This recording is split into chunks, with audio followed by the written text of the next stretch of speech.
Եթե նույնիսկ մեկ շաբաթ հրաժարվի քաղցրից, բայց ավելի լավ կլինի ավելի երկարաժամկետ հրաժարումը լինի քաղցրից,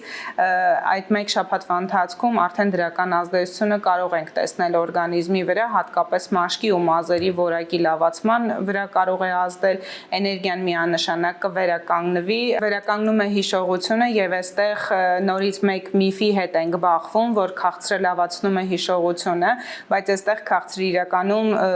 այնպես է անում, որ հիշողությունը վատանա, որովհետև որքան արագ արյան մեջ շաքարի մակարդակը բարձրանում է, տալիս է էներգիա եւ թվում է թե հիշողության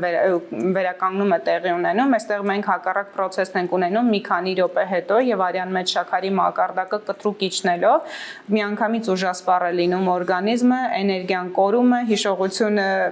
անհետանում է եւ գործ ենք ունենում ուղղակի ուժասպառ էներգիայով էներգիան կորցրած մարդու հետ